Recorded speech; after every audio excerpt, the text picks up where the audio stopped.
ಸದಾಗಮೈಕವಿಜ್ಞೇಯಂ ಸಮತೀತಕ್ಷರಾಕ್ಷರಂ ನಾರಾಯಣಂ ಸದಾ ವಂದೇ ನಿರ್ದೋಷಾಶೇಷಸದ್ಗುಣಂ ವಿಶೇಷಣಾನಿ ಯಾನೀಹ ಕಥಿತಾನಿ ಸದುಕ್ತಿಭಿಃ ಸಾಧಯಿಷ್ಯಾಮಿ ತಾನ್ಯೇವ ಕ್ರಮಾತ್ ಸಜ್ಜನತಂ ವಿದೇ ನಹಿ ಗೃಹಾದಾಗತಸ್ಯ ಗೃಹೇ ಪ್ರವಿಷ್ಟಸ್ಯ ಚ ತದೈಕ್ಯಂ.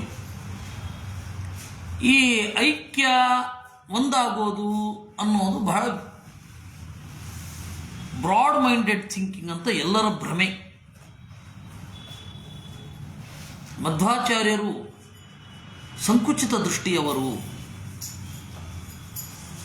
ಮಧ್ವಾಚಾರ್ಯರು ಬ್ರಾಡ್ ಮೈಂಡೆಡ್ ಅಲ್ಲ. ಯಾಕೆ? ಅವರು ಭೇದವನ್ನು ಅಬ್ಸಲ್ಯೂಟ್ ಅಂತ ಹೇಳ್ತಾರೆ. ಇಲ್ವಾ? ಹಾಗಾದರೆ ಇದೆ. ಭೇದವನ್ನು ಅಬ್ಸಲ್ಯೂಟ್ ಅಂತ ಹೇಳಿ ಒಪ್ಕೊಳ್ಬೇಕು. ಕಳ್ಳನಿಗೆ ಶಿಕ್ಷೆ ಕೊಡಬೇಡಿ ಅಂತ ಹೇಳಿದವನು ಬ್ರಾಡ್ ಮೈಂಡೆಡ್ ಆಗ್ಲಿಕ್ಕೆ ಸಾಧ್ಯ ಇಲ್ಲ. ಕಳ್ಳನಿಗೆ ಶಿಕ್ಷೆ ಕೊಡಿ ಅಂತಂದವನು ಸಂಕುಚಿತ ಮೆದುಳಿನವ ಅಂತಲೂ ಹೇಳಲಿಕ್ಕೆ ಸಾಧ್ಯ ಇಲ್ಲ. ನೀವು ಕೊಡುವ ದೃಷ್ಟಾಂತದ ಹಿನ್ನೆಲೆಯಲ್ಲೇ ಗಮನಿಸಿದರೆ, ಇದು ಬಿಡಿ, ದೃಷ್ಟಾಂತದ ಹಿನ್ನೆಲೆಯಲ್ಲಿಯೇ ಗಮನಿಸಿ. ನಹಿ ಗೃಹಾತ್ ಆಗತಸ್ಯ, ಮನೆಯಿಂದ ಹೊರಗೆ ಬಂದವನಿಗೂ, ಗೃಹೇ ಪ್ರವಿಷ್ಟಸ್ಯ, ಮನೆಯ ಒಳಗಡೆ ಹೊಕ್ಕವನಿಗೂ, ತದೈಕ್ಯಂನ, ಮನೆಯಿಂದ ಐಕ್ಯ ಇಲ್ಲ. ಹಾಗಾದರೆ ಎಲ್ಲರೂ ಒಂದಾಗೋದು ಅಂದ್ರೇನು? ಒಂದೇ ಅಭಿಪ್ರಾಯ ಉಳ್ಳವರಾಗೋದು ಅಂತ ಅಷ್ಟೇ ಅರ್ಥ. ತಂದೆ, ತಾಯಿ, ಮಗ, ಸೊಸೆ ಎಲ್ಲ ಒಂದಾಗಿದ್ದಾರೆ ಅಂದರೆ ಏನರ್ಥ? ಅದಕ್ಕೆ ಭಿನ್ನಾಭಿಪ್ರಾಯ ಇಲ್ಲ ಅಂತ ಅರ್ಥ.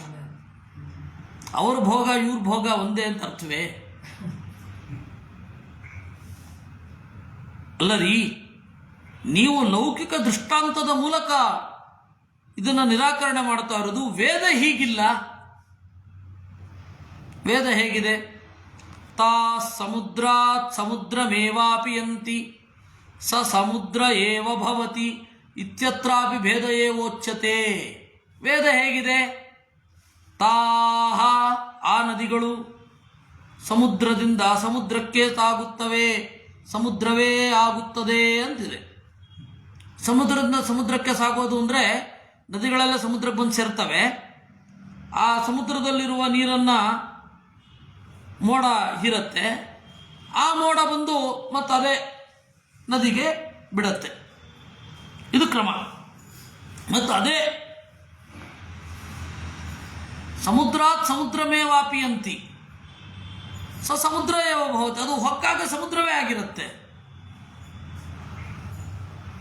ಇಲ್ಲಿ ಭೇದ ಇದೆಯಲ್ವಾ? ಅಭೇದ ಇದೆ ಅಲ್ವಾ? ಯಾರು ಹೇಳಿದ್ದು ಅಭೇದ ಇದೆ ಅಂತ? ಇಲ್ಲಿಯೂ ಭೇದವೇ ಇರೋದು. ಯಾಕೆ ಅಂದರೆ ಸಮುದ್ರಕ್ಕೆ ಸೇರುತ್ತವೆ, ಸಮುದ್ರದಿಂದ ಮತ್ತೆ ಸಮುದ್ರಕ್ಕೇ ಸೇರುತ್ತವೆ, ಸಮುದ್ರದಿಂದ ಹೋಗಿ ಮತ್ತೆ ಸಮುದ್ರಕ್ಕೆ ಸೇರುತ್ತವೆ. ಭೇದ ಎಲ್ಲಿ ಬಂತು? ಸ ಸಮುದ್ರ ಏವ ಭವತಿ ಅಂತಿದೆ. ಅದೇ ಸಮುದ್ರದಲ್ಲಿಯೇ ಇರ್ತದೆ ಅಂತ. ಸಮುದ್ರ ನಮಗೆ ಅಲ್ಲಿ ನಮಗೆ ಗುರುತಿಸ್ಲಿಕ್ಕಾಗಲ್ಲ ಅನ್ನೋದು ಬಿಟ್ಟರೆ, ಅನ್ಯಥಾ ತಾಹ ಸಮುದ್ರ ಏವ ಭವಂತಿ ಇತಿ ವ್ಯಪದೇಶ ಸ್ಯಾತ್. ತಾಹ, ಅವುಗಳು ಸಮುದ್ರವೇ ಆಗುತ್ತದೆ, ಅವುಗಳು ಸಮುದ್ರವೇ ಆಗುತ್ತವೆ ಅನ್ಬೇಕಿತ್ತು. ಇದು ಆಚಾರ್ಯದ್ದೇ ಮಾತು ನೋಡಿ ಒಮ್ಮೆ. ಅನ್ಯಥಾ ತಾಹ ಸಮುದ್ರ ಏವ ಭವಂತಿ ಇತಿ ವ್ಯಪದೇಶ ಸ್ಯಾತ್. ಸಮುದ್ರ ಏವ ಭವತಿ ಅಲ್ಲ. ಯಾಕೆಂದರೆ ತಾಹ ಅಂತ ಬಹುವಚನ ಪ್ರಯೋಗ ಇದೆ. ಹಾಗಾದರೆ ಸಮುದ್ರ ಏವ ಭವತಿ ಅನ್ನೋ ಏಕವಚನದ ಹಿಂದೆ ಇರೋ ಅರ್ಥ ಏನು? ಯು ಕೆ ನಾಟ್ ರೆಕಗ್ನೈಸ್ ಅಂತ ಅಷ್ಟೇ ಅರ್ಥ. ಅನ್ಯಥಾ ಅಥೋ ನದ್ಯ ಸಮುದ್ರಾದಾಗಚ್ಚಂತಿ, ನದಿಗಳು ಸಮುದ್ರದಿಂದ ಹೊರಬರುತ್ತವೆ ಮೋಡಗಳ ಮೂಲಕ. ತಂ ಪ್ರವಿಶಂತಿ ಚ, ಸಮುದ್ರವನ್ನೇ ಹೊಕ್ಕುತ್ತವೆ. ಸಮುದ್ರಸ್ತು ಸ ಏವ, ಸಮುದ್ರ ಅದೇ.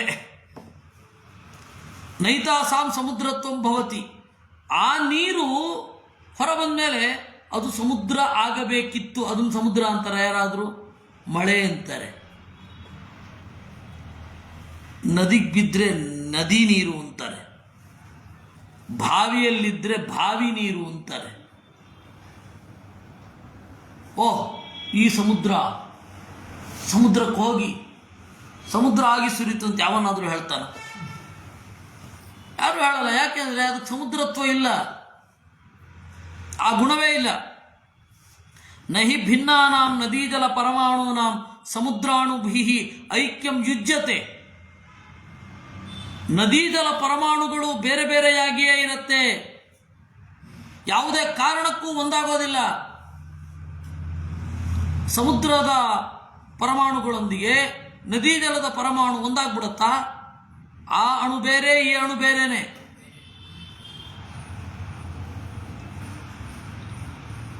ಈಗ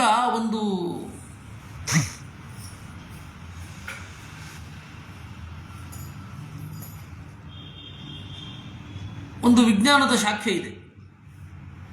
ಆ ವಿಜ್ಞಾನದ ಶಾಖೆಯಲ್ಲಿ ಅವ್ರು ಹೆಂಗೆ ಹೇಳ್ತಾರೆ ಅಂತಂದರೆ, ಎರಡು ಪರಮಾಣು ಒಂದು ಅಣುವನ್ನು ಸ್ಪ್ಲಿಟ್ ಮಾಡಿ ನೀವು ಎಲ್ಲೆಲ್ಲಿಯೋ ಹಾಕಿದರೆ ಇದು ಮೂವ್ ಆಗುವಾಗ ಅದು ಮೂವ್ ಆಗುತ್ತೆ ಅಂತ. ನೋಡಿ, ಇದ್ದಲು ವಜ್ರ ಆಗುತ್ತೆ, ನಮ್ಮ ಪರವಾಗಿದೆ ಸೈನ್ಸು ಅಂತ ಸೈನ್ಸಿನ ಬಗ್ಗೆ ಮಾತನಾಡುವವರು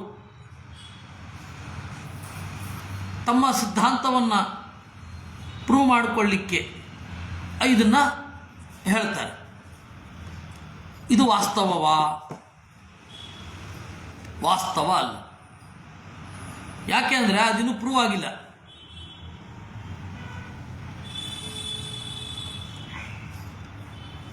ಅವರು ಇದೊಂದು ಹೇಳ್ತಾ ಇದ್ದಾರೆ ಅಷ್ಟೇ.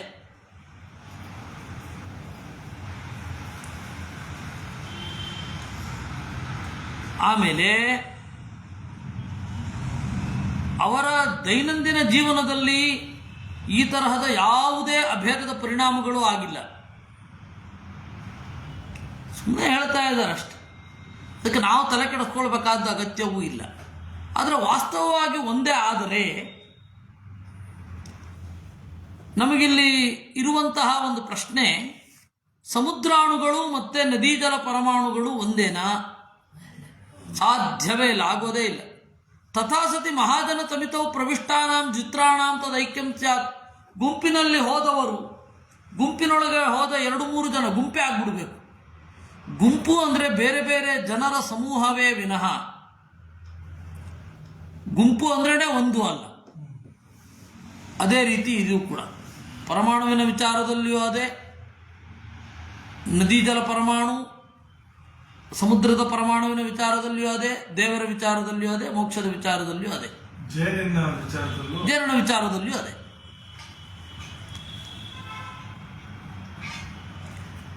ನಚ ತದ್ಯುಜ್ಯತೆ ಭೇದಾನುಭವ. ಗುಂಪಿನ ಒಳಗಡೆ ಹೋದವರಿಗೆ ನಮ್ಮ ಸುತ್ತ ಬಹಳ ಜನ ಇದ್ದಾರೆ ಅಂತ ಇರತ್ತೇ ವಿನಃ ನಮಗದು ಗೊತ್ತಾಗಲ್ಲ. ಒಂದಿಷ್ಟು ಜನರು ಗುಂಪಿತ್ತು, ನಾವು ಇಲ್ಲಿಂದ ನೋಡುವಾಗ, ಮಹಡಿಯ ಮೇಲೆ ನಿಂತು ನೋಡುವಾಗ, ಓ ಬಹಳ ಜನರ ಗುಂಪಿದೆ ಅಷ್ಟೇ. ಆ ಗುಂಪಿನ ಒಳಗಡೆ ಇರುವವನಿಗೆ ನಾನು ಒಬ್ಬ ಇದ್ದೇನೆ ಅಂತಲೇ ಅವನಿಗೆ ಅರಿವಿರೋದು. ಅದೇ ರೀತಿ ಸಮುದ್ರ ಅಭಿಮಾನಿ ದೇವತೆಗಳಿಗೆ, ಅದು ನದೀ ಜಲದ ಅಭಿಮಾನಿ ದೇವತೆಗಳಿಗೆ ನಾನು ಬೇರೆ, ಆದರೆ ನನಗೆ ಸಂಬಂಧಪಟ್ಟ ನೀರು ಯಾವುದನ್ನು ಗೊತ್ತಿಲ್ಲ ಅಂತಷ್ಟೆ. ಇದೇ ರೀತಿ ಇರೋರು ಸೌಮ್ಯ ಅಪೀತೋ ಭವತಿ ಇತ್ಯತ್ರಾಪಿ ಸ್ವೈತಿ ಪರಮಾತ್ಮನೋಭಿಧಾನಂ. ಸೌಮ್ಯ ಅಪೀತೋ ಭವತಿ ಅಂತ ಛಂದೋಗೋಪನಿಷತ್ತಿನಲ್ಲಿದೆ. ಸ್ವಂ ಅಂದರೆ ಪರಮಾತ್ಮನನ್ನು ಕುರಿತು, ಅಪೀತಃ ಲಯವನ್ನು ಹೊಂದಿದ್ದಾನೆ. ಅಪೀತ ಅಂದರೆ ಲೀನ.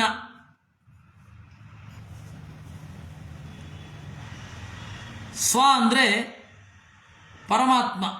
ಹೇಗೆ ಗೊತ್ತಾ? ಸ್ವಾತ್ಮನ ಚೋತ್ತರಯೋ ಅಂತ ಬ್ರಹ್ಮಸೂತ್ರ ಇದೆ. ಸ್ವ ಅಂದರೆ ಪರಮಾತ್ಮ ಅಂತಲೇ ಅರ್ಥ.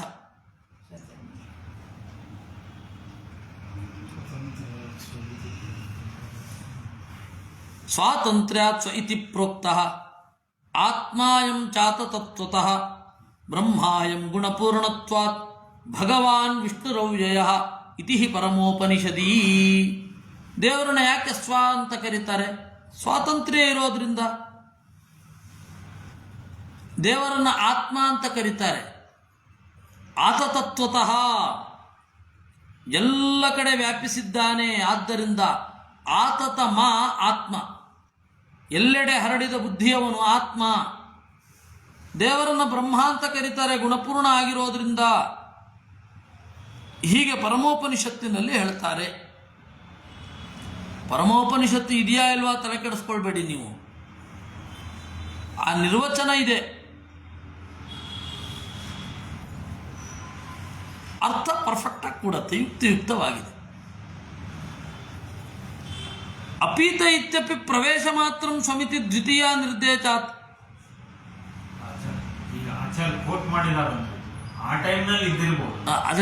ಅದೇ ಅದನ್ನು ನಾವು ಒಪ್ಕೊಂಡೆ. ಇವಾಗ ಮಸ್ಕಿಟೋ ಅಂತನ್ನುವವನು ಅವನು ಪ್ರಧಾನವಾದ ಆಕ್ಷೇಪ ಇದೇ ಇತ್ತು. ಮಧ್ವಾಚಾರ್ಯರು ಕೋಟ್ ಮಾಡಿದ್ದಾರೆ, ಅದು ಸಿಗ್ತಾ ಇಲ್ಲ, ಅದರಿಂದಾಗಿ ಇದು ಕಪೋಲ ಕಲ್ಪಿತ ಅಂತ. ಅವನು ಗುರುಗಳದ್ದೇ ವಯಸ್ಸು. ಗುರುಗಳು ಹೋಗುವ ಒಂದು ವರ್ಷ 2 ವರ್ಷ ಮೊದಲೇ ಹೋಗಿದ್ದ. ಅವನು ಮೂರ್ನಾಲ್ಕು ವರ್ಷ ಮೊದಲು ಹೋಗಿದ್ದ. ಮಸ್ಕಿಟಾ ಅಂತ ಹೇಳಿ ನೀವು ನೆಟ್ಟಲ್ಲಿ ನೋಡಿದ್ರೆ ಅವನ ಬಗ್ಗೆ ಸಿಗತ್ತೆ. ಜರ್ಮನ್ ಸ್ಕಾಲರ್ ಅವನು ಮಧ್ವಾಚಾರ್ಯರು ಈ ರೀತಿ ಕಪೋಲಕಲ್ಪಿತವಾದ ಪ್ರಮಾಣಗಳನ್ನು ಕೊಡ್ತಾರೆ ಅಂತ. ಅವನಿಗಿಬ್ಬರು ಉತ್ತರ ಕೊಟ್ಟಿದ್ದರು. ಒಂದು BNK ಶರ್ಮಾ ಮತ್ತು ನಮ್ಮ ಗುರುಗಳು ಇಬ್ಬರು ಉತ್ತರ ಕೊಟ್ಟಿದ್ದರು. ಅವರು ಇಬ್ಬರದು ವಾದದ ಸಾರಾಂಶ ಅದೇ ಇತ್ತು. ಈಗ ನೀವು ತರ್ಕಬದ್ಧವಾಗಿರೋದನ್ನು ಮೊದಲು ಯೋಚನೆ ಮಾಡಿ, ಆಮೇಲೆ ಆ ವೇದ ಇದೆಯೋ ಇಲ್ವೋ ತಲೆ ಕೆಡಿಸ್ಕೊಳ್ಳಿ. ನಂಬರ್ 1. ನಂಬರ್ 2, ಅವರು ಪ್ರಾಮಾಣಿಕರು ಅನ್ಲಿಕ್ಕೇನು ಗೊತ್ತಾ? ಪ್ರೂಫು ಕೇವಲ ಕೊಡಲ್ಲ, ಒಂದು ಪ್ರಸಿದ್ಧವಾದ ಪ್ರಮಾಣ ಕೊಡ್ತಾರೆ, ಅದರ ಪೋಷಕವಾಗಿ ಇನ್ನೊಂದು ಅಪ್ರಸಿದ್ಧವಾದ ಪ್ರಮಾಣ ಕೊಡ್ತಾರೆ. ಕೇವಲ ಅಪ್ರಸಿದ್ಧವಾದ ಪ್ರಮಾಣ ಮಾತ್ರ ಕೊಟ್ಟರೆ ನೀವು ಆಕ್ಷೇಪ ಮಾಡಬೇಕು. ಇಲ್ಲಿ ನೋಡಿ, ಸ್ವಾತ್ಮನಾಚೋತ್ತರಯೋಹ ಇವತ್ತು ಕೂಡ ಇದು ಬ್ರಹ್ಮಸೂತ್ರ ಸಿಗುತ್ತೆ.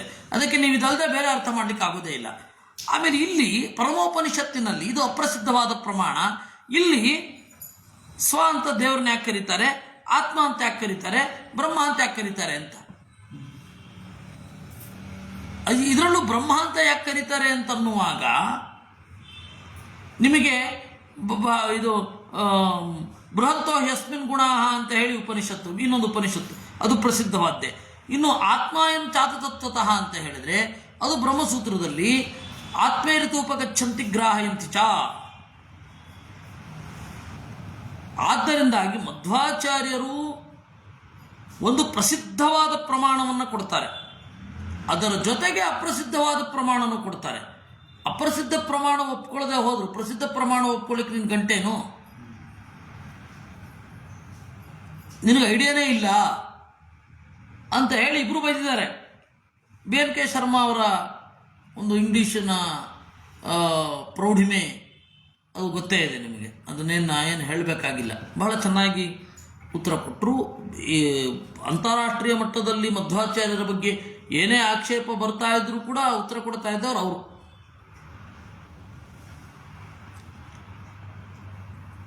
ಹೀಗಾಗಿ ಪ್ರಮಾಣ ಮತ್ತು ಅಪ್ರಸಿದ್ಧ ಪ್ರಮಾಣ ಎರಡನ್ನು ನೋಡಿ ನೀವು. ಇನ್ನೂ ಪ್ರಸಿದ್ಧ ಪ್ರಮಾಣದ ಜೊತೆಗೆ ಅಪ್ರಸಿದ್ಧ ಪ್ರಮಾಣ. ಇನ್ನು ತರ್ಕದಲ್ಲಿ ಒಪ್ಕೊಂಡ ಮೇಲೆ ಆಚಾರ್ಯರ ಉಪಾಸನಾ ರಹಸ್ಯವನ್ನು ತಿಳ್ಕೊಳ್ಳುವವರು ಈ ಥರ ಪ್ರಶ್ನೆಯೇ ಮಾಡಲ್ಲ. ಆ ಉಪಾಸನೆಯ ರಹಸ್ಯವನ್ನು ತಿಳ್ಕೊಂಡು ಎತ್ತರಕ್ಕೆ ಇರ್ತಾರೆ. ಯಾವಾಗ ಮೊದಲು ಅವರ ತರ್ಕ ಪರ್ಫೆಕ್ಟ್ ಆಗಿದೆ ಅಂತ ಗೊತ್ತಾಗಿ ಆಮೇಲೆ ಅಲ್ಲಿಗೆ ಹೋಗ್ತಾರೆ ಅಲ್ವಾ. ಈಗ ಪ್ರಸಿದ್ಧವಾದ ಮಾತುಗಳನ್ನು ಇಟ್ಟುಕೊಂಡು ಅಪ್ರಸಿದ್ಧವಾದ ಕಲ್ಪನೆಯನ್ನು ಬೆಳೆಸುವ ಅರವಿಂದ ಘೋಷರನ್ನು ಒಪ್ತೀರ? ಯಾವುದಕ್ಕೂ ಪ್ರೂಫ್ ಇಲ್ಲ ಅವ್ರು ಹೇಳೋದಕ್ಕೆ. ಅವರು ಈ 2 ವಾಕ್ಯ ಇದೆ, ಆ 2 ವಾಕ್ಯಕ್ಕೆ ಪರ್ಫೆಕ್ಟ್ ಆದ ಅರ್ಥವನ್ನು ಪ್ರಾಚೀನ ಅರ್ಥ ತಿಳ್ಕೊಂಡ್ಬಿಟ್ರೆ ಮುಗಿತಾರ ಅಲ್ಲಿಗೆ.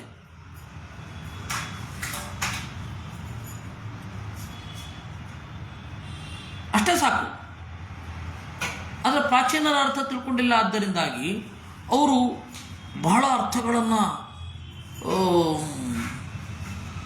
ಅದನ್ನು ಒಪ್ತಾರೆ. ಪ್ರಸಿದ್ಧವಾದ ಪ್ರಮಾಣಗಳಿಗೆ ಅಪ್ರಸಿದ್ಧವಾದ ಅಪ್ರಮಾಣಬದ್ಧವಾದ ಅರ್ಥವನ್ನು ಒಪ್ತಾರೆ. ಪ್ರಸಿದ್ಧವಾದ ಪ್ರಮಾಣದ ಜೊತೆಗೆ ಅಪ್ರಸಿದ್ಧವಾದ ಪ್ರಮಾಣ ಕೊಟ್ಟಾಗ ಯಾಕೆ ಈ ಆಕ್ಷೇಪ? ಅಷ್ಟೇ ಇಲ್ಲಿರೋದು. ಇನ್ನು ಅಪೀತ ಇತ್ಯಪಿ ಪ್ರವೇಶ ಮಾತ್ರ ಸಂಹಿತೆ ಸಂಹಿ ಅಪೀತೋ ಭವತಿ ಅಂತ ಉಪನಿಷತ್ತಿನಲ್ಲಿ ಇದೆ. ಅಪೀತ ಅಂದರೆ ಲೀನ ಅಂತ ಅರ್ಥ ಅಲ್ಲ, ಸೇರಿದ ಅಂತ ಅರ್ಥ, ಪ್ರವೇಶ ಅಂತ ಅರ್ಥ, ತನ್ನನ್ನು ಪ್ರವೇಶಿಸಿದ. ಹೇಗೆ ದ್ವಿತೀಯ ನಿರ್ದೇಶ ತನ್ನನ್ನು ಅಂತಿದೆ. ತನ್ನನ್ನು ಒಂದಾದನು ಅಂತ ಯಾರಾದರೂ ಹೇಳ್ತಾರ? ತನ್ನನ್ನು ಲಯಗೊಂಡನು ಅಂತ ಯಾರಾದರೂ ಹೇಳ್ತಾರ? ತನ್ನನ್ನು ಪ್ರವೇಶಿಸಿದನು ಅಂತಲೇ ಹೇಳೋದು. ಏಕೀಭಾವ ವಿವಕ್ಷಾಯಾಂ ಸ್ವೇನೇತಿ ನಿರ್ದೇತಃ ಸ್ಯಾತ್. ಏಕೀಭಾವವನ್ನು ನೀವು ಹೇಳೋದಾದರೆ ಸ್ವೇನ ಅಂತ ಹೇಳಬೇಕು. ಸ್ವೇನ ಹಿ ಅಪೀತೋ ಭವತಿ ಅಂತ ಅನ್ಬೇಕು. ತನ್ನಿಂದ ಐಕ್ಯವನ್ನು ಹೊಂದೋದು, ತನ್ನನ್ನು ಐಕ್ಯವನ್ನು ಹೊಂದೋದಲ್ಲ. ಅವಾಗ ಏನು ಮಾಡಬೇಕು?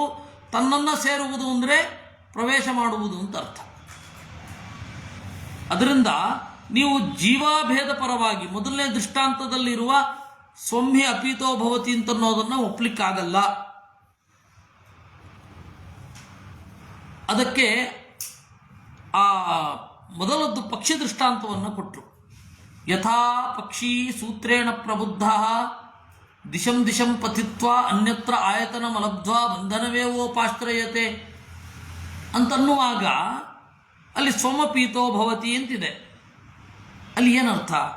ಸಂಕುಲಾಯಂ ಯಥಾ ಪೀತಃ ಪಕ್ಷಿ ಸ್ಯಾದೇವಮೀಶ್ವರಂ ಅಪ್ಯೇತಿ ಜೀವ ಪ್ರಸ್ವಾಪೆ ಮುಕ್ತೌ ಚಾನ್ಯೋಪಿ ಸಂಸದಾ ಇತಿ ಚ.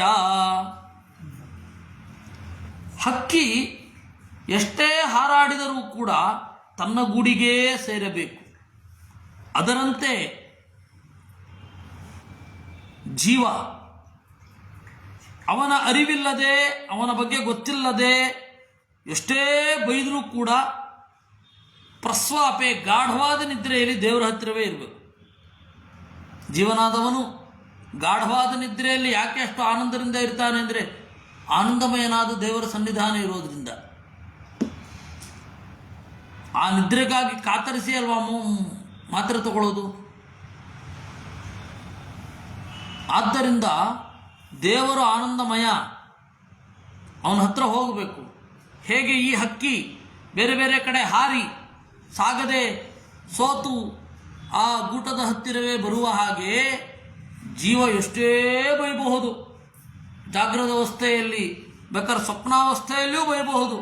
ಆದರೆ ಗಾಢವಾದ ನಿದ್ರೆಯ ಅವಸ್ಥೆಯಲ್ಲಿ ಅವನನ್ನೇ ಸೇರ್ತಾನೆ. ನೋಡಿ, ಇಲ್ಲಿ ಅಪ್ಯೇತಿ ಅನ್ನೋದಕ್ಕೆ ಸೇರ್ತಾನೆ ಅಂತಲೇ ಅರ್ಥ.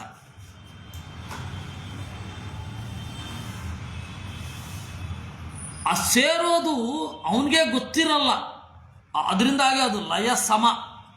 ಅದಕ್ಕೆ ಅಪ್ಯೇತಿ. ಅಪ್ಯೇತಿ ಅಂದರೆ ಮೂಲಭೂತವಾಗಿ ಲಯ ಹೊಂದಿದ ಅಂತ. ಲಯ ಹೊಂದ ಲೀನ ಅಂದ್ರೆ ಅಡಗುವುದು, ಲಿಂಕ್ ಶ್ಲೇಷಣೆ, ಗಟ್ಟಿಯಾಗಿ ಅಪ್ಪಿಕೊಳ್ಳುವುದು, ಗಟ್ಟಿಯಾಗಿ ಅಮರಿಕೊಳ್ಳುವುದು ಅಂತ ಅರ್ಥ. ಆದ್ದರಿಂದ ಮೊದಲನೇ ದೃಷ್ಟಾಂತದಲ್ಲಿರುವ ಸಂಹಿ ಅಪೀತೋ ಭವತಿ ಅನ್ನೋದು ಅಭೇದವನ್ನು ಹೇಳ್ತಾ ಇಲ್ಲ, ಭೇದವನ್ನೇ ಹೇಳ್ತಾ ಇರೋದು.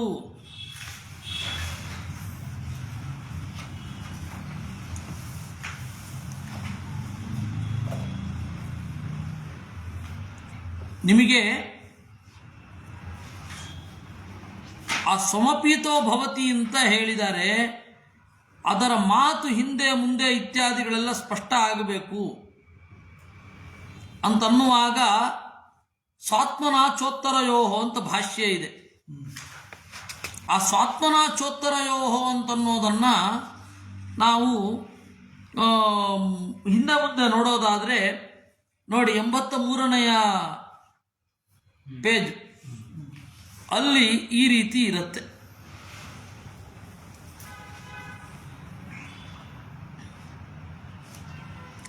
ಸ್ವಾತ್ಮನಾಚೋತ್ತರಯೋಹೋ ಅಂತ ಸೂತ್ರ ಕೆಳಗಡೆ ಬಂದರೆ ಅಂದರೆ 83ನೇ ಪೇಜಿನಲ್ಲಿ 1, 2, 3ನೇ ಪ್ಯಾರ ಸ್ವಾತ್ಮನಾಚೋತ್ತರಯೋಹೋ ಇತಿ ಸೂತ್ರಭಾಷ್ಯಂ ಸ ಏವೈತೇನ ಸ್ವಾತ್ಮನಾ ಪರೇಣೇ ಮಂ ಗರ್ಭಮನುಪ್ರವಿಚತಿ. ಇದೇ ನಾರಾಯಣನಿಂದ ಈ ಗರ್ಭದ ಒಳಗಡೆ ಸೇರುತ್ತಾನೆ. ಪರೇಣ ಜಾಯತೆ ದೇವರಿಂದಾಗಿ ಹುಟ್ಟುತ್ತಾನೆ. ಪರೇಣ ಕರ್ಮ ಕುರುತೆ ದೇವರಿಂದ ಕರ್ಮ ಮಾಡ್ತಾನೆ. ಪರೇಣ ನೀಯತೆ ದೇವರು ಒಯ್ಯುತ್ತಾನೆ. ಪರೇಣ ಉನ್ನೀಯತೆ ದೇವರು ಸೆಳೆಯುತ್ತಾನೆ ಕೆಳಗಡೆ. ತಂವಾ ಏತಮಭಿವದಂತಿ ಸ್ವಾತ್ಮೇತಿ. ಆ ಯಾರು ಜೀವನ ಸೆಳೆಯುತ್ತಾನೋ, ಕಳೆಯುತ್ತಾನೋ, ಎಳೆಯುತ್ತಾನೋ ಅವನನ್ನು ಸ್ವಾತ್ಮ ಅಂತ ಕರೀತಾರೆ. ಏಷ ಹಿ ಆನಂದಮಾದತ್ತೆ ಏಷಶ್ಚೇನಂ ಜೀವಮಭಿಜೀವಯತಿ ಏಷ ಉದ್ಗಮಯತಿ ಏಷ ಗಮಯತಿ ಏಷ ಆಗಮಯತಿ ಇತ್ಯುತ್ತರಯೋ ವಾಕ್ಯೋಯೋ ಪರಮಾತ್ಮನೈವ ಉತ್ಕ್ರಾಂತ್ಯಾದಯ. ಇವನು ಆನಂದವನ್ನು ಸ್ವೀಕರಿಸುತ್ತಾನೆ, ಇವನು ಜೀವನನ್ನು ಹುಟ್ಟಿಸುತ್ತಾನೆ, ಇವನು ಜೀವನನ್ನು ಎತ್ತುತ್ತಾನೆ, ಇವನು ಜೀವನನ್ನು ಸಾಗಿಸುತ್ತಾನೆ, ಇವನು ಜೀವನನ್ನು ಬರಮಾಡಿಕೊಳ್ಳುತ್ತಾನೆ. ಈ ಎಲ್ಲ ಮಾತುಗಳಿರುವುದರಿಂದ ಪರಮಾತ್ಮನಿಂದಲೇ ಉತ್ಕ್ರಾಂತಿ ಮೊದಲಾದವುಗಳು. ಆದ್ದರಿಂದ ಸ್ವಾತ್ಮನಾಚೋತ್ತರಯೋಹೋ ಅಂದರೆ ಹೀಗೆ, ತನ್ನಿಂದಲೇ ಉತ್ಕ್ರಾಂತಿ ಮತ್ತು ಗತಿ ಆಗುವುದರಿಂದ ಇದನ್ನ ಇಲ್ಲಿ ನಿರೂಪಣೆ ಮಾಡುವುದು. ಇನ್ನು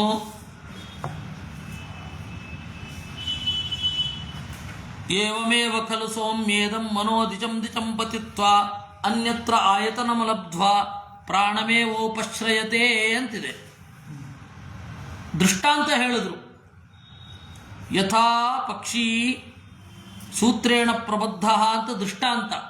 ಹೇಗೆ ದಾರದಿಂದ ಕಟ್ಟಲ್ಪಟ್ಟ ಹಕ್ಕಿಯು ಬೇರೆ ಬೇರೆ ಕಡೆ ಹೋಗಿ ಸಾಗಲಾಗದೆ ಒಂದು ಸ್ವಲ್ಪ ದೂರ ತನಕ ಮಾತ್ರ ಹೋಗಿ ಮತ್ತೆ ವಾಪಸ್ ಬಂದು ಅಲ್ಲೇ ಕೂಡ್ತದೋ, ಹಾಗೆ ಏನು ಮನೋ ದಿಶಂ ದಿಶಂ ಪತಿತ್ವಾ ಮನಸ್ಸು ದಿಕ್ಕು ದಿಕ್ಕುಗಳಲ್ಲಿ ಹಾರಿ ಅನ್ಯತ್ರ ಆಯತನ ಮಲಬ್ಧ್ವಾ ಬೇರೆ ಕಡೆ ಜಾಗ ಸಿಗದೆ ಬಂಧನವನ್ನೇ ಹೊಂದತ್ತೆ, ಪ್ರಾಣವನ್ನೇ ಹೊಂದತ್ತೆ.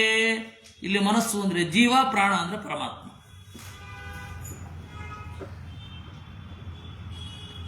ಯತ್ರಾಯಂ ಪುರುಷ ಸ್ವಪಿತಿ ನಾಮ ಅಂತ ಅವ್ರನ್ನೇ ಪ್ರಸ್ತಾಪ ಮಾಡಿದ್ದು.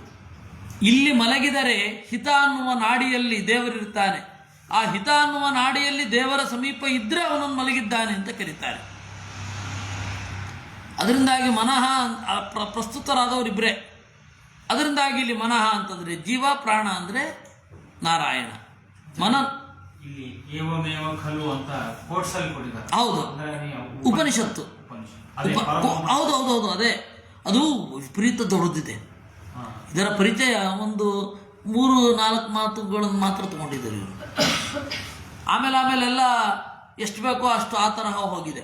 ನೀವು ಪೂರ್ತಿ ನೋಡಿದರೆ ಆ ಉಪನಿಷತ್ತು ಅದು ಇನ್ನೂ ಕ್ಲಾರಿಟಿ ಬರುತ್ತೆ. ಇದೊಂದು ಪರಿಚಾಯಕ ಅಷ್ಟೆ. ಉಪನಿಷತ್ ಮಾಡೋದಕ್ಕಿಂತ ಮೊದಲು ಇದು ಒಂದು ಪರಿಚಾಯಕ. ಮನನ ಇನ್ನು ಮನಸ್ಸು ಅನ್ನೋದಕ್ಕೆ, ಜೀವ ಅನ್ನೋದಕ್ಕೆ ಬೇಕಾದಷ್ಟು ಶಬ್ದಗಳಿದೆ. ಆ ಶಬ್ದಗಳನ್ನು ನಾವು ಹೇಳಬೇಕು ಏನು ಅಂತ. ಮನನಾನ್ಮನ ಉದ್ದಿಷ್ಟ, ಮನನ ಮಾಡೋದ್ರಿಂದಾಗಿ ಜೀವನಿಗೆ ಮನನ ಅಂತ ಕರೀತಾರೆ. ಪುದ್ಗಲೋ ನಿರಯಂ ಗಿರನ್, ಜೀವನಿಗೆ ಪುದ್ಗಲ ಅಂತ ಕರೀತಾರೆ.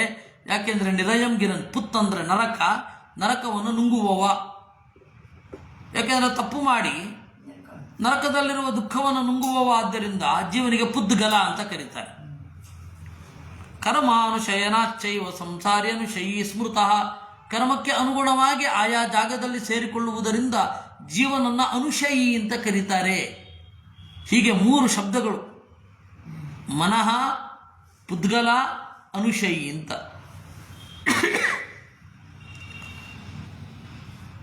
ಪ್ರಾಣ ಪ್ರಣಯನಾದೇಶ ಸಾಧುತ್ವಾತ್ ಸಂಹರಿಸ್ಮೃತಃ. ಇನ್ನು ದೇವರ ಹೆಸರು ಸನ್ ಅಂತ, ದೇವರ ಹೆಸರು ಪ್ರಾಣ ಅಂತ. ಪ್ರಣಯನಾಥ್, ಜೀವರನ್ನ ಆಯಾ ದಾರಿಗೆ ಒಯ್ಯುತ್ತಾನೆ. ಆದ್ದರಿಂದ ಪ್ರಕರ್ಷೇಣ ನಯತಿ ಇತಿ ಪ್ರಾಣ ಅಥವಾ ಪ್ರಕರ್ಷಂ ಆಣಯತಿ, ಚೆನ್ನಾಗಿ ಕ್ರಿಯೆ ಮಾಡಿಸುತ್ತಾನೆ. ಆದ್ದರಿಂದಾಗಿ ಪ್ರಾಣ, ಎರಡು ಶಬ್ದದಿಂದ ಪ್ರಣಯನಾಥ್. ಇನ್ನು ಸಾಧುತ್ವಾತ್ ಸನ್, ನಿರ್ದುಷ್ಟನಾಗಿರೋದ್ರಿಂದಾಗಿ ಸನ್ ಅಂತ ದೇವರನ್ನ ಕರೀತಾರೆ. ನೋಡಿ, ಅದಕ್ಕೆ ಸನ್ಮೂಲ ಸೌಮ್ಯೇಮಾ ಪ್ರಜಾ ಸದಾಯತನಾ ಸತ್ಪ್ರತಿಷ್ಠಾ ಇತ್ಯತ್ರಾಪಿ ಭೇದ ಏವ ಪ್ರತೀಯತೆ. ಸನ್ಮೂಲಾ, ದೇವರೇ ಮೂಲ, ದೇವರೇ ನೆಲೆ, ದೇವರಲ್ಲಿಯೇ ಇದ್ದಾರೆ. ಸನ್ಮೂಲ, ಸದಾಯತನ, ಸತ್ಪ್ರತಿಷ್ಠ.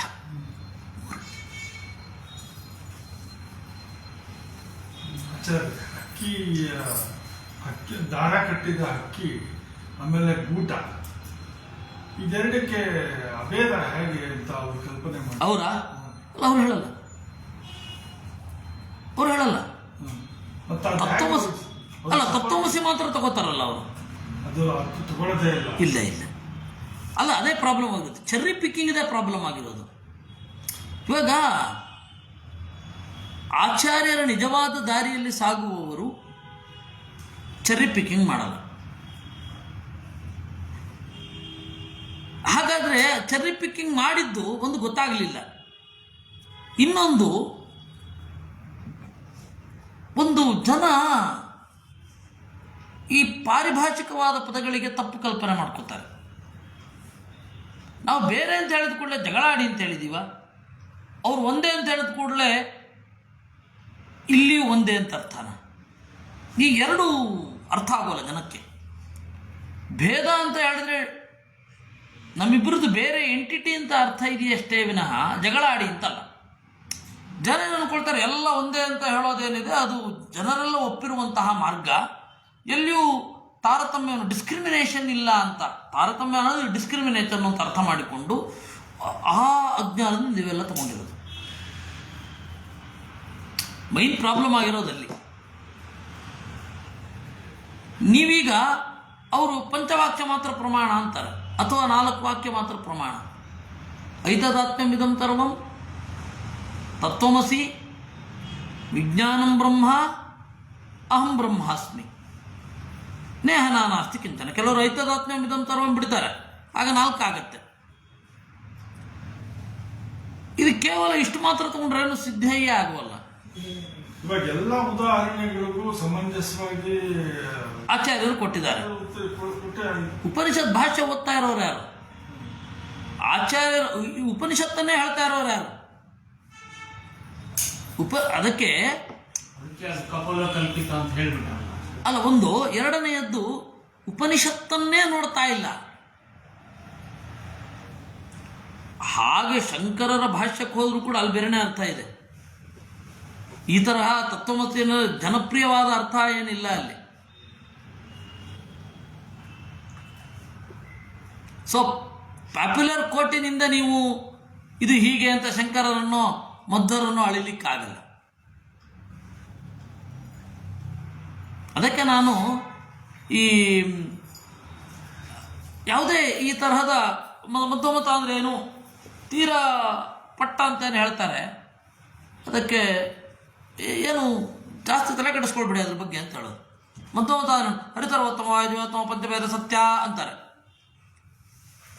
ಆ ತರಹ ಯಾರು ಪರಿಚಯ ಮಾಡಿಸ್ತಾರೆ ಅಲ್ಲಿಗೆ ಹೋಗ್ಬೇಡಿ ಮಾರ್ರೆ. ಅಷ್ಟೇ ಅಲ್ಲ ಇರೋದು, ಅದು ತೀರಾ ನೀವು ಒಳಗಡೆಗೆ ಬರಬೇಕು ಅಂತ. ಒಂದು 10 ನಿಮಿಷ ಮಧ್ವಾಚಾರ ಬಗ್ಗೆ ಹೇಳ್ಬಿಡಿ ಅಂತಾರೆ. ಕಷ್ಟ ಅಂದರೆ ಕಷ್ಟ. ಅದು ಪಾಪ ಅಷ್ಟು ಹೇಳದೆ ಹೋದರೆ ಅವರಿಗೆ ಅದನ್ನು ನಾವು ಭಂಗ ಮಾಡಿದಾಗ ಆಗತ್ತೆ ಅಂತ ಹೇಳಬೇಕೇ ವಿನಃ ಬೇರೆ ಅದು. ಅವ್ರಿಗೇನೋ ಅಷ್ಟಾದರೂ ಇದೆಯಲ್ಲ ಅಂತ ನಾವು ಸಂತೋಷ ಪಡ್ಬೇಕೇ ವಿನಃ. ಅವ್ರ ಪ್ರಕಾರ ಅರ್ಥ ಮಾಡಿದರೆ ಒಂದಷ್ಟು ಉದಾಹರಣೆಗಳು ಬ್ರಹ್ಮನಲ್ಲೇ ಲೀನ ಆಗ್ಬಿಡ್ತಾನೆ, ಐಕ್ಯ ಹೊಂದ್ಬಿಡ್ತಾನೆ ಅಂತ ಅರ್ಥ ಆಗುತ್ತೆ. ಆ ಬೀಜ ನೆಗ್ರೋದದ ಬೀಜ ಒಡೆದು ಮಾಡಿದ್ರೆ ಏನು ಇಲ್ಲವೇ ಇಲ್ಲ, ಶೂನ್ಯದಿಂದ ಎಲ್ಲ ಬಂತು ಅಂತ ಆಗುತ್ತೆ. ಯಾವ್ದು ಅವ್ರ ಪ್ರಕಾರ ಯಾವ್ದು ಸರಿ?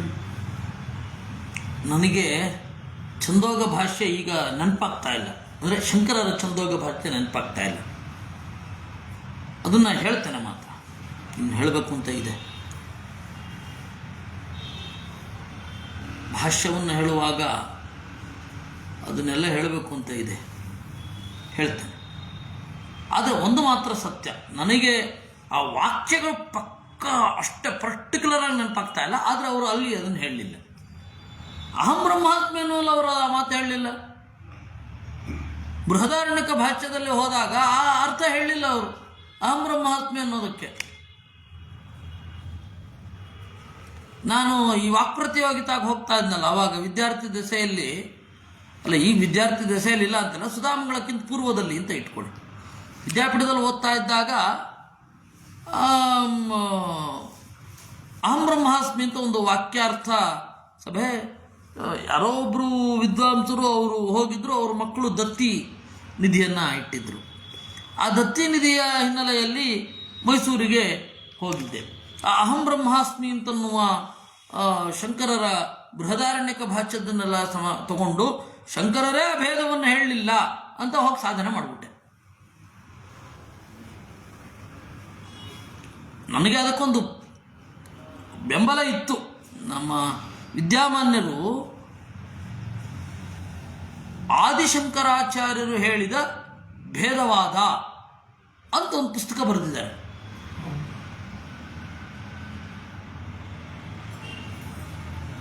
ಆದಿಶಂಕರರು ಅಂತ ನೀವು ಯಾರನ್ನು ಹೇಳ್ತಾ ಇದ್ದೀರ, ಅವರು ಅಭೇದವನ್ನೇನೂ ಒಪ್ಪಿಲ್ಲ ಅಂತನ್ನುವ ಮಾತು, ಅಥವಾ ಶಂಕರರಲ್ಲಿಯೇ ಇರುವ ಗೊಂದಲ, ಅದನ್ನು ನಿರೂಪಣೆ ಮಾಡಿದ್ದಾರೆ. ನಾನು ಅದರದ್ದು ಕೇಳಿದ್ದೆ, ಆದರೆ ಆ ಪುಸ್ತಕ ಸಿಕ್ಕಿರಲಿಲ್ಲ ಆವಾಗ.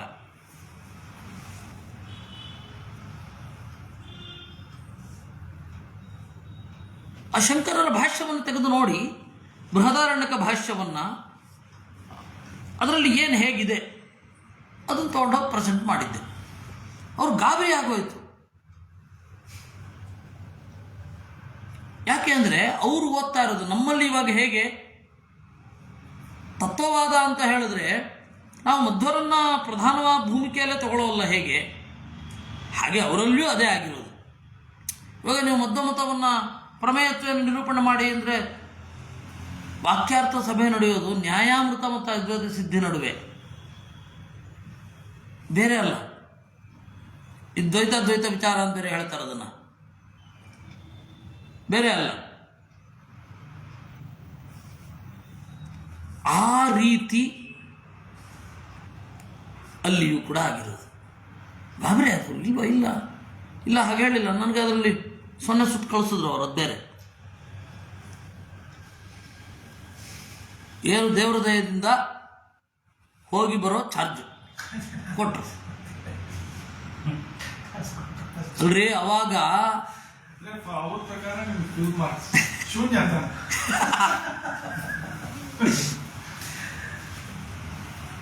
ಇದು ಏನಾಗತ್ತೆ ಸಮಸ್ಯೆ, ಸಿಗುತ್ತೆ ಇದು ಗೊತ್ತಿಲ್ಲ. ವಿದ್ಯಾಪೀಠದಲ್ಲಿ ಸಿಗುತ್ತೋ ಎಲ್ಲ ಗೊತ್ತಿಲ್ಲ, ಸಿಗ್ಬೋದು. ಪ್ರಿಮಾಂಡದಲ್ಲಿ ಸಿಗ್ಬೋದು. ಒಂದು ಲೇಖನ ಅವ್ರದ್ದು, ಅದು 2-3 ಲೇಖನಗಳಿದೆ ಅದರಲ್ಲಿ.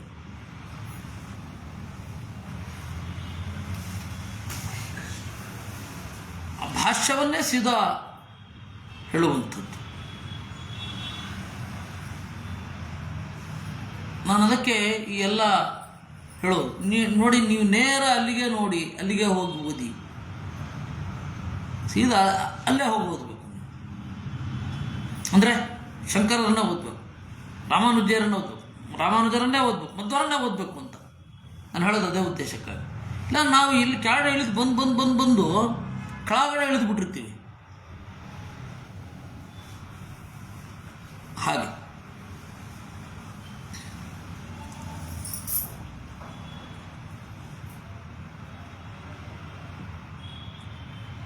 ಯಾಕೆ ಹೇಳ್ತಾ ಇದ್ದೀನಿ ನಾನು ಅಂದರೆ, ಅಲ್ಲಿ ಏನರ್ಥ ಮಾಡಿದ್ದಾರೆ ಅವರು ಶಂಕರರು, ಛಂದೋಗ ಭಾಷ್ಯದಲ್ಲಿ ಏನರ್ಥ ಮಾಡಿದ್ದಾರೆ, ಅಭೇದ ಪರವಾಗಿ ಅರ್ಥ ಮಾಡಿಲ್ಲ.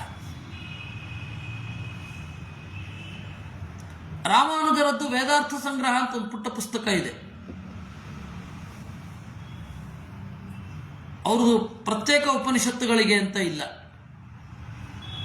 ರಾಮಾನುಜರ ಪಂಥದಲ್ಲಿ ರಂಗರಾಮಾನುಜರು ಅಂತ ಬಂದರು. ಆಮೇಲೆ ಕೂರನಾರಾಯಣರು, ಕೂರ ತಾಳ್ವಾರರು, ಅವರು ಇವರು ಬಂದು ಒಂದು ಬೇರೆ ಆಯಿತು. ಅವರಲ್ಲಿ ವೇದಾಂತ ದೇಶಿಕರೇ ಮೊದಲಾದವರಿಗೆ ತತ್ವವಾದದ ಬಗ್ಗೆ ಒಳಗಡೆಯಿಂದ ಅವ್ರ ಮೆಚ್ಚುಗೆ ಇದೆ. ಇನ್ನು ಕೆಲವರಿಗೆ ಮಾಯಾವಾದದ ಬಗ್ಗೆ ಒಲವಿದೆ. ಪ್ರಿಯ ತತ್ವವಾದ ಪ್ರಿಯ ಮಾಯಾವಾದಾಶ್ಚ ಅಂತ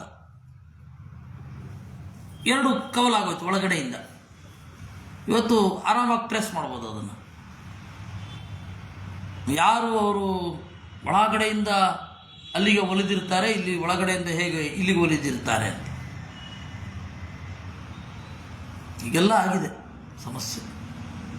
ಅಂದಾಗಿ ಸ್ಪಷ್ಟ ಅದನ್ನೇ. ಆದರೆ ಅದನ್ನು ಹೇಳ್ತೇನೆ ನಾನು. ಅವರು ಪ್ರತಿಸ್ಪಷ್ಟವಾಗಿ ಕೇಳಿದ್ರು ನಮ್ಮ ರಮೇಶ್ ಅವರು. ಅದನ್ನು ನಾನು ಹೇಳ್ತೇನೆ. ಈಗ ನನಗೆ ಸ್ಮರಣೆಯಲ್ಲಿ ಇಲ್ಲ. ಎರಡು ವಿಚಾರ. ಒಂದು, ಇವಾಗ ಇಲ್ಲಿ ಈ ನೆಲೆಯಲ್ಲಿ ಭೇದ ಇದೆ, ಒಂದು ನೆಲೆಯಲ್ಲಿ ಅದ್ವೈತ ಆಗ್ಬಿಡುತ್ತೆ, ಅಂದ್ರೆ ಲೀನ ಆಗ್ಬಿಡುತ್ತೆ ಅಂತ ಒಂದು ವಾದ. ಇನ್ನೊಂದು, ಶೂನ್ಯದಿಂದಾನೇ ಎಲ್ಲ ಸೃಷ್ಟಿಯಾಗಿದೆ, ಏನು ಇಲ್ಲದ್ರಿಂದ ಎಲ್ಲಾನು ಬಂದಿದೆ. ಶಂಕರರ ವ್ಯಾಖ್ಯಾನದಲ್ಲಿ ಹೇಗಿದೆ ಅಂದರೆ ಬಹಳ ವಿಚಿತ್ರವಾಗಿದೆ. ಬಹಳ ವಿಚಿತ್ರವಾಗಿದೆ. ಒಂದರಲ್ಲಿ ಅವರು ಹೇಳ್ತಾರೆ, ಯಾದೃಶಂ ಬ್ರಹ್ಮಣ ಸತ್ಯತ್ವಂ ತಾದೃಶಮೇವ ಜಗತೋಪಿ ಅಂತ. ಬ್ರಹ್ಮನಿಗೆ ಯಾವ ರೀತಿಯ ಸತ್ಯತ್ವ ಇದೆಯೋ ಅದೇ ರೀತಿ ಜಗತ್ತಿಗೂ ಕೂಡ ಅಂತ. ಇನ್ನೊಂದು ಕಡೆ ಹೇಳ್ತಾರೆ, ಶೂನ್ಯವಾದ ಏನಿದೆ ಅದನ್ನು ನಾವು ಒಪ್ಪಲ್ಲ ಅಂತ ಹೇಳ್ತಾರೆ. ಆದರೆ ಜಗತ್ತನ್ನು ನಿರ್ಮಿಸುವ ಅನಿವಾರ್ಯ ಯಾಕೆ ಬಂತು ದೇವರಿಗೆ ಅಂದರೆ ಅನುಜಿಗಿರಿಕ್ಷ ಅಂತಾರೆ, ಅನುಗ್ರಹಿಸುವ ಇಚ್ಛೆ. ಸರಿ, ಇನ್ನೊಂದು ಕಡೆ ಏನು ಹೇಳ್ತಾರೆ, ವೇದ ಪ್ರಮಾಣ ಅಂತ ಒಪ್ಪದವ್ರು ಯಾರು? ಯಾರ ಅವಿವೇಕಿಗಳು ಒಪ್ಪದ ಇದ್ರಾಯ್ತು ಅಂತಾರೆ. ಒಂದು ಕಡೆ ಒಂದು ಮಾತು ಅಂತ ಇಲ್ಲ. ಅವ್ರನ್ನ ಟ್ರೇಸ್ ಮಾಡೋದು ಬಹಳ ಕಷ್ಟ. ನೀವು ಇದನ್ನ ಹೇಳಿದ್ರೆ ಅವ್ರ ಅನುಯಾಯಿಗಳಿಲ್ಲ ಈ ಥರ ಅಂತಾರೆ, ಇದನ್ನ ಹೇಳಿದ್ರೆ ಇಲ್ಲ ಹಾಗೆ ಅಂತಾರೆ. ಕೆಲವೊಮ್ಮೆ ಈ ಗ್ರಂಥವೇ ಇವರು ರಚನೆ ಮಾಡಿಲ್ಲ ಅಂತಾರೆ. ಬಹಳ ಕಷ್ಟ ಅವ್ರನ್ನ ಕರೆಕ್ಟಾಗಿ ಹಿಡಿದಿಡೋದು. ಆಯ್ತಾ? ಬೌದ್ಧರನ್ನು ಖಂಡನೆ ಮಾಡಬೇಕಾದ್ರೆ ಜಗತ್ತು ಮಿಥ್ಯ ಅಲ್ಲ ಅಂತಾರೆ, ಶೂನ್ಯ ಅಲ್ಲ ಅಂತಾರೆ. ಅದಕ್ಕೆ ಶಂಕರರಿಗೆ ವ್ಯಾಖ್ಯಾನ ಮಾಡಬೇಕಾದ್ರೆ ಭಾಮತಿಯವರಿಗೆ ಗೊಂದಲ ಆಗ್ಬಿಡುತ್ತೆ. ಓಹೋ ಸ್ವಮತಮೇವ ಖಂಡಿತಂ ಭಾಷ್ಯಕಾರೇಣ ಅಂದ್ಬಿಡ್ತಾರೆ.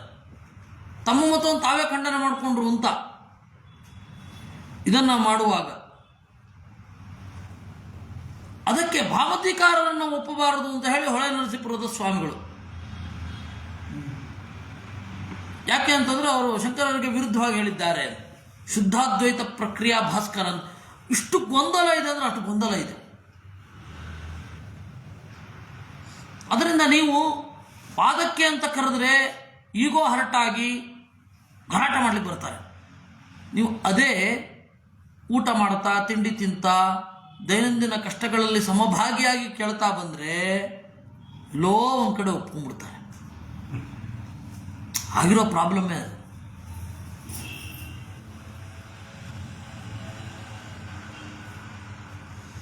ಈಗ ಇಬ್ಬರಿಗೂ ಗುರುಗಳ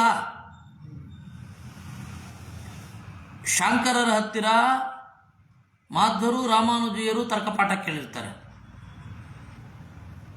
ಮೀಮಾಂಸಾ ಪಾಠ ಕೇಳಿರ್ತಾರೆ, ಅಲಂಕಾರ ವ್ಯಾಕರಣ ಪಾಠ ಕೇಳಿರ್ತಾರೆ. ಮೂರು ಜನರಿಗೂ ಶಿಷ್ಯರು. ಮಾಧ್ವರು ಪಾಠ ಮಾಡ್ತಾ ಇದ್ರೆ ಇವರು ಬಂದು ಕೇಳ್ತಾರೆ. ನನ್ನ ಹತ್ರ ಒಬ್ಬರು ಅಯ್ಯಂಗಾರರು ಬರ್ತಾ ಇದ್ರು. ಅವರು ಏನು ಕೇಳಿದ್ರು, ಮಾಧ್ವರು ಸಖತ್ತಾಗಿ ತರ್ಕ ಮಾಡ್ತೀರಾ, ತರ್ಕ ಪಾಠ ಮಾಡ್ಬಿಡಿ ನನಗೆ ಅಂತ ಇದ್ರು. ಗೊತ್ತಲ್ಲ, ನೀವು ನೋಡಿದ್ದೀರ ಅವ್ರನ್ನ. ತರ್ಕ ಪಾಠ ಮಾಡಿ, ಬಹದ್ದೂರಿಗೆ ತರ್ಕ ಬರುತ್ತೆ. ಮೀಮಾಂಸಕ್ಕೂ ಬಂದರು ಒಂದು ಸ್ವಲ್ಪ ದಿವಸ ಈ ರೀತಿ.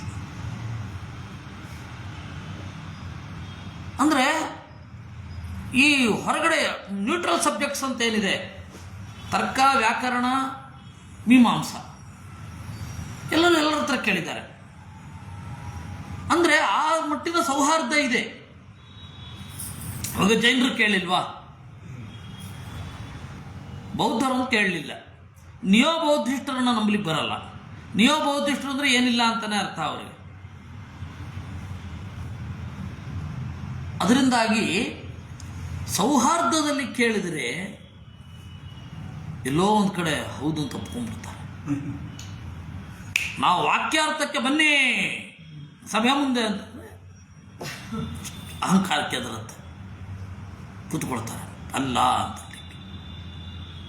ಇವನು ಏನೋ ಮಾಡ್ತಾ ಇದ್ದಾನೆ ಅಂತ ಅನ್ನೋದು ಹೊರಟೋಗ್ಬಿಡ್ಬೇಕು ತಲೆನಲ್ಲಿ.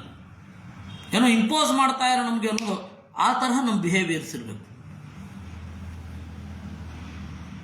ಖಂಡಿತ ಆಗತ್ತೆ.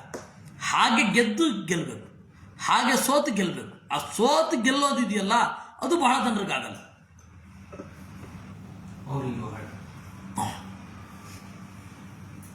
ಇಷ್ಟು. ಅದರಿಂದಾಗಿ ಸತ್ ಅನ್ನೋದಕ್ಕೆ ದೇವರು ಅಂತ ಅರ್ಥ. ಸೃಷ್ಟೃತ್ವಾದ ಆಶ್ರಯತ್ವಾಚ್ಚ ಮುಕ್ತಾನಾಂಚ ಪ್ರತಿ ಸ್ಥಾಪನಾಚ್ಚ ವಿಭುರ್ವಿಷ್ಣು ಅನ್ಯ ಸಂಸಾರಿಣೋ ಮತಃ. ಸೃಷ್ಟಿ ಮಾಡೋದ್ರಿಂದಾಗಿ, ಆಶ್ರಯ ಕೊಟ್ಟಿದ್ದರಿಂದಾಗಿ, ಮುಕ್ತರಿಗೂ ಆಶ್ರಯ ಕೊಟ್ಟಿದ್ದರಿಂದ, ಜಗತ್ತನ್ನು ಸ್ಥಾಪನೆ ಮಾಡುವುದರಿಂದ ನಾರಾಯಣನು ಸಂಸಾರಿಣೋ ಅನ್ಯ ಮತಃ, ಸಂಸಾರಿಯಿಂದ ಭಿನ್ನ ಎಂದೇ ಪರಿಗಣಿಸಲ್ಪಟ್ಟಿದ್ದಾನೆ. ಸಾಕು.